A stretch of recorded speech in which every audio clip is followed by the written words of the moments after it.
Welcome to the Positive Pants Podcast. Mindset, motivation and inspiration to help you find your positive pants. It's time to let go of negative thinking, understand why you do what you do and stop the self-sabotage with your host, Fran Excel.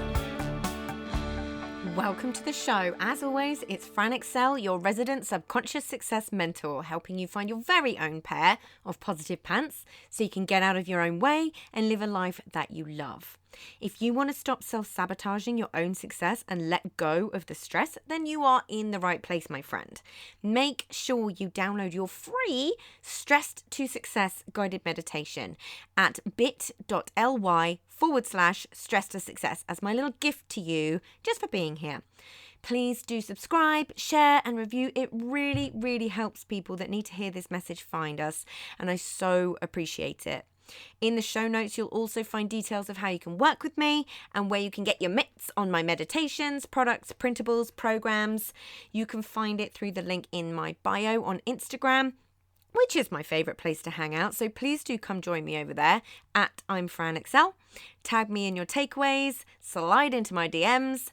I'm here for it. So that's the formalities over, my love. So let's jump to the content. I am back in London. House and cat sitting with my friend Puss. So if you hear her purring or meowing, apologies in advance. This house sitting life is actually quite fun. And I'm very excited to hopefully be able to talk about everything that's been going on in my life over the past 12 to 14 months. But there's going to be some good episodes coming up. However, in advance, just enjoy Puss's cat noises. So I wanted to follow on from last week's episode around how to navigate friendship breakups as an adult with how to actually go about making some new ones. I know a lot of people struggle with this. For some reason, it can just feel harder as an adult. For all the introverts and enneagram 5s out there going, no, I don't want more people to deal with. Sorry, not sorry. This goes for you too. Humans are social creatures. We seek to belong somewhere, and that can look totally different for different people. It could be that one person who you know has your back. It could be sharing interests, family, community, etc. But our growth and development lies in our interaction with others. A huge way that we heal is relationally, right? We can co-regulate with other people. We essentially burrow their nervous system. This is why it's so important to find the right coach or the right therapist, because you are co-regulating with them. You know, our emotions are contagious. Puss has literally just jumped into my suitcase. Puss! So a huge way that we heal is that way, right? Friendships form a hugely important factor in that. And there are countless studies on the positive effect of friendships on depression, on our actual physical health, our well-being. You know, many people refer to their friends as their chosen family, right? But how do you find them as an adult?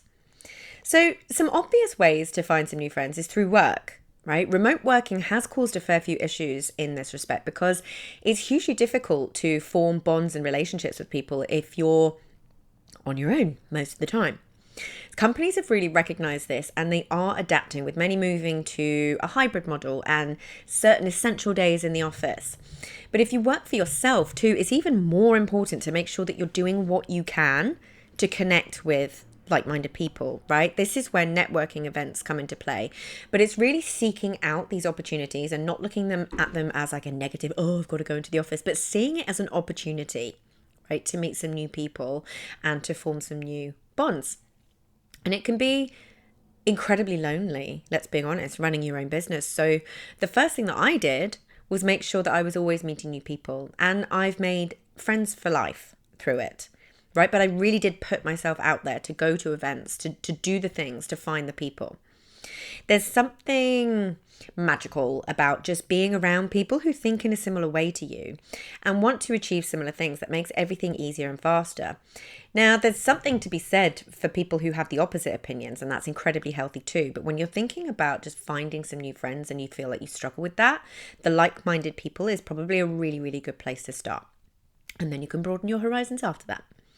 So you will be not surprised when I say that one of the things is having a good level of self-awareness is really going to help you with making new friends as an adult, having a really clear understanding of your own boundaries, right? Interests, priorities, values, what makes you happy, what makes you sad, what's important to you, etc., etc. What would you love to learn or do more of? Like, this is all so important in being able to understand your own behavior within new friendships, and also what might be good or less good for you, right? We've all been there. We've all got that one friend that makes us feel pants, right? And you stick with them because of history or whatever it might be. So this is where we can look at embracing new hobbies and interests, and don't fear being really bad at new things. Because let's be honest, you probably will be. It's really, really important to maintain a growth mindset when it comes to doing new things and finding new friends. You're not supposed to be great at it straight away. You're there to learn with other people in the same position and hopefully find some humor in being ridiculously bad at it. Allow yourself to see the humor in it, or surprise yourself if you're a natural. It's a win-win, really.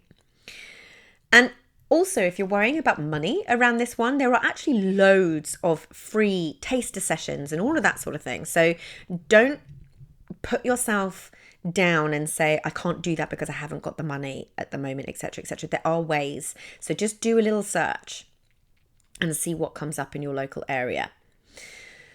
So one thing you will definitely need to do, I'm afraid, is put in the effort. It will not just come to you.